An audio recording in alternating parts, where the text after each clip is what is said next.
Hey YouTube, how's it going today? In this video, I want to talk about a company called Nordic American Tankers, ticker symbol NAT. I mentioned them a couple of videos ago saying that their chart looks like they were potentially setting up for a breakout, and it looks like the catalyst is that fiasco over there at the Suez Canal. And it looks like some of their directors have been loading up on their shares. So I want to go over that news and then get into their chart.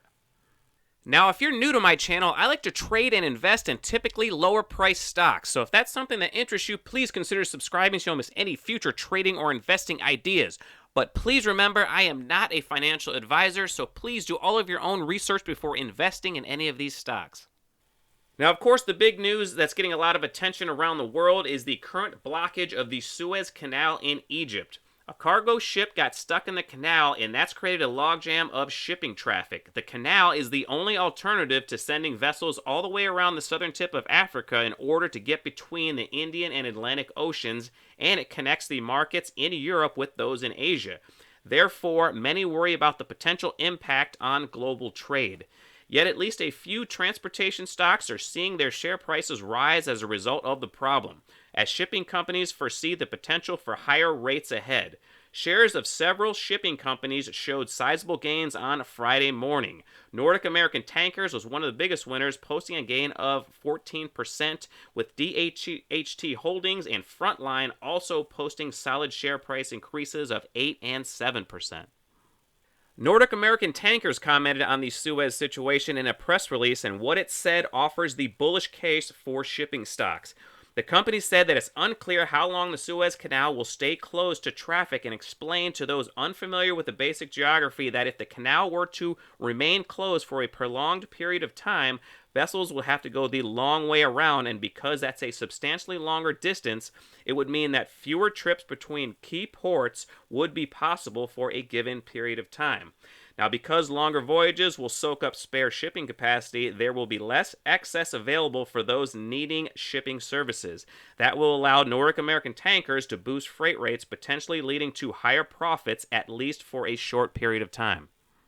Now, in another press release today by Nordic American Tankers, they said, "Dear shareholders and investors, Alexander Hansen has today bought 50,000 shares in NAT at $3.69.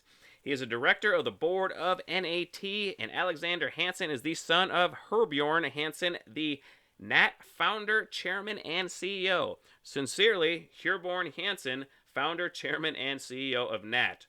The end. That was short and sweet. He's like, I ain't got time for a full statement because we're too busy trying to figure out how high we're going to jack up these rates. And although this news release is from a couple of weeks ago, it states that the NAT CEO bought 50,000 shares at $3.13, and it also says the CEO and his son are the largest shareholders of Nordic American Tankers. So at least these two are putting their money where their mouth is. Alright, so let's head over to my charting software and see how the chart pattern is shaping up. This is the daily chart of Nordic American Tankers, ticker symbol NAT.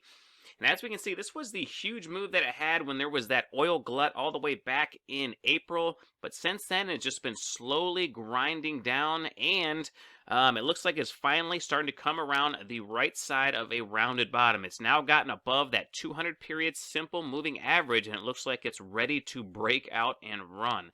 And remember, this stock has an approximately 10% dividend yield, I believe, at the current level. So, I mean, it's also a great dividend stock. So as the stock is running, you can collect that dividend.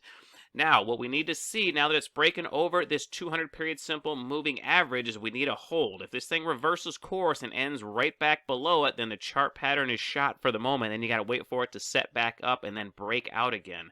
And the way this market has been bouncing back and forth, I mean, it's something you have to keep an eye on. What I would like to see, because I don't own any of these shares just yet, is a consolidation near these higher levels.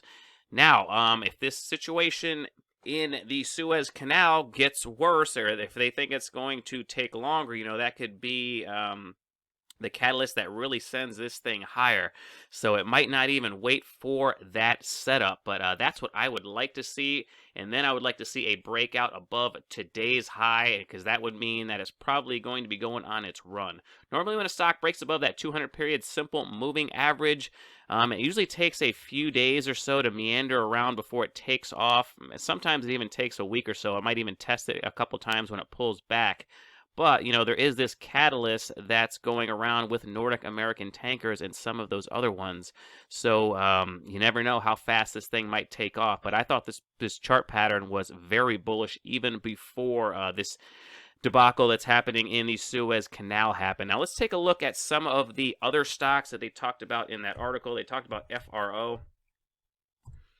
And if we look at FRO is doing kind of the same thing, coming out of a nice rounded bottom. It's been above the 200 period simple moving average for quite some time, but it's been having a lot of chop, you know, with the way the market has been going back and forth. So this has been a pretty sloppy looking breakout, but it looks like it is trying to break out as well and head higher. And if this thing can consolidate above $8 a share for another few days, I think that's going to show a lot of strength in FRO. So FRO also has a pretty good possibility of going on a decent run.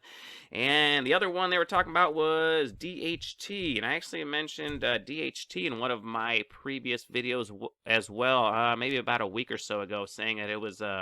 actually, I think it was only a couple days ago, but I was just mentioning that it was coming out of a nice rounded bottom formation itself, and it is above all those moving averages, and the moving averages are starting to spread out, so that tells you that the trend is starting to accelerate. So all three of these stocks have actually been in very bullish chart patterns over the last several weeks. So this could be just the catalyst that sends these stocks, you know, much higher in the very near future.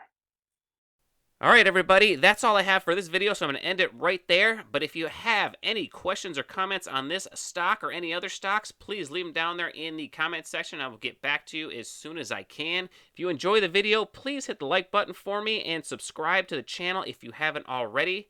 Thank you so much for watching my video all the way to the end, and until next time, take care, everybody.